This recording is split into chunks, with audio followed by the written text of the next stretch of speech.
if I had to pick a rookie of the year this time, like today, you had to pick, today, you know? It's Angel. Yeah, not a doubt. Not saying this because she went to LSU, but I think she's definitely leading in the Rookie of the Year race. It's really tight, but when you look at where the teams are, and I also went a little deeper and I looked at plus minus, and I also look at net rating. And when you look at that, Angel Reese has to get the nod. The rivalry between Caitlin Clark and Angel Reese started all the way back when they were still in college last year. Fast forward to April this year, both of them were drafted into the WNBA, with Caitlin Clark going first overall to the Indiana Fever and Angel Reese being picked 7th by the Chicago Sky. The rivalry has undeniably brought more viewership and attention to the league, leading to the highest season opening attendance in 26 years. Additionally, the game between the Fever and Sky was the most watched WNBA game in 23 years. A lot of people consider them equivalent to the competition between Magic and Bird back in the 60s. Personally, before this year, I couldn't even name one WNBA player, other than that one guy who got locked up in Russia for smoking weed. But ever since they entered the WNBA, I did start watching some of the highlights and stuff. Anyways, both rookies are having phenomenal seasons so far, with Reese leading the league in rebounds per game and Clark averaging most assists per game. As the WNBA regular season is coming to an end soon, there's a lot of controversy surrounding who the Rookie of the Year should be. Well, obviously it's going to be a close race between Clark and Reese, but if you take a closer look at it, it's not as close as you might think. First off, let's check out what the media has to say about this. My Rookie of the Year is going to go based on the standings. Okay. Because I think that is how you have the opportunity to measure impact. And the Sky's right above them. And the Sky right now are in the playoffs, so you'd have to give the nod in my mind to Angel Reese. Since when did team standing matter for the Rookie of the Year race? Most of the top picks are drafted by the worst teams in the WNBA every single year. Take this year for example, Victor Wembanyama is the NBA Rookie of the Year over Chet Holmgren, even though the Spurs were one of the worst teams this year, and OKC finished first in the Western Conference. When you look at the team standing, the Fever and the Sky are pretty much neck and neck, with Fever winning 2 more games.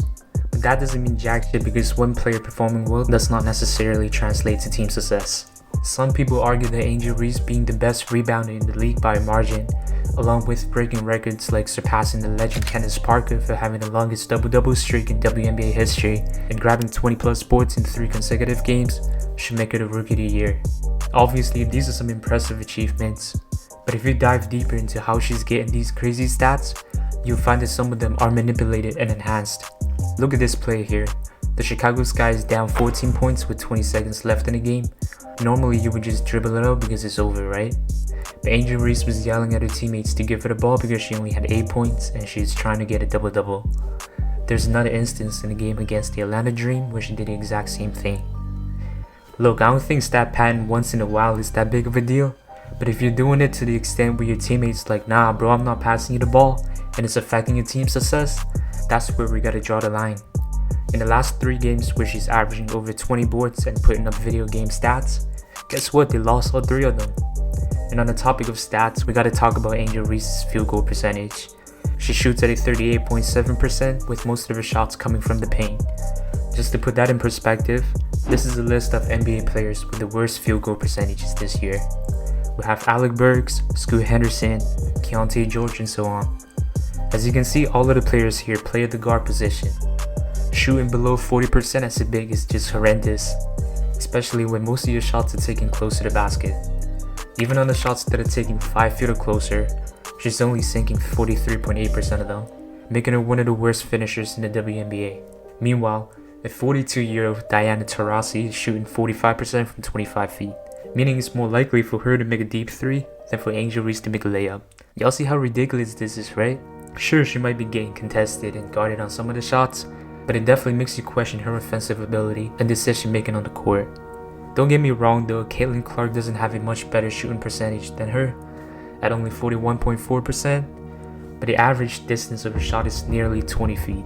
Plus she's getting defended all the way on the other side of the court on every possession, making her shots way more difficult. We can also compare their personal stats so we can have a clearer picture on who's better. Well, honestly, it's not even close.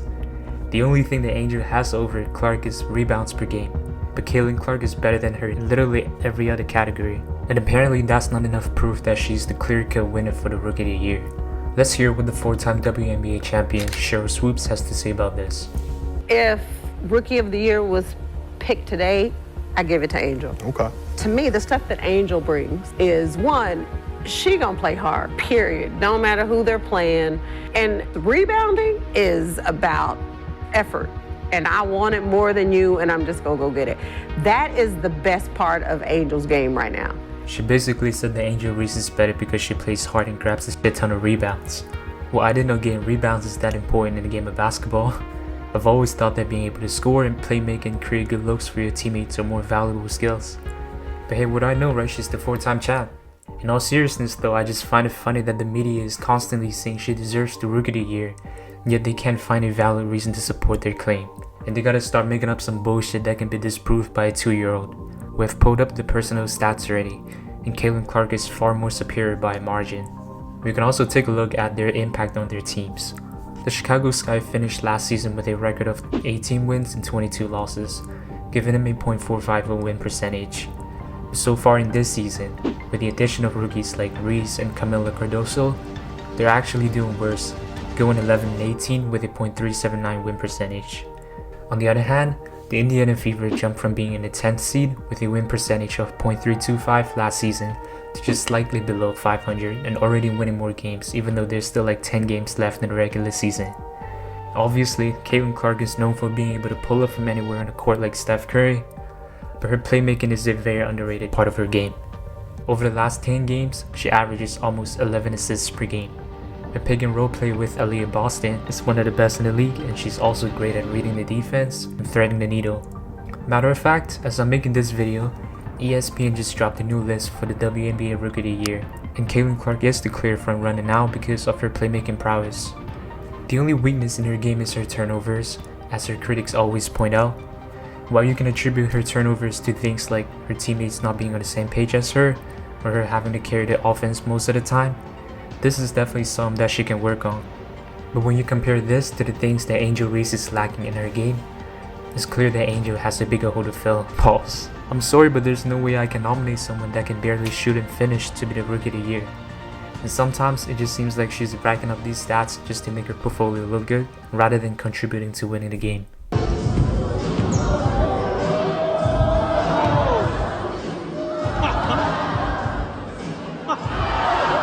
Anyways, both Angel Reese and Caitlin Clark are playing exceptionally well, especially considering it's only their first season in the WNBA. They definitely have the potential to become one of the best in the league in the future, but right now, in this season, Caitlin Clark is simply the better player overall. Whether you want to compare their personal stats or their impact on their teams, the media and some people are constantly pushing the narrative that it's a close race, but they're just talking out of their asses most of the time. If I have to boil it down, the only reason that they think Angel Reese should win is because she's That's all for today, guys. I want to know who you think should win the WNBA Rookie of the Year and why.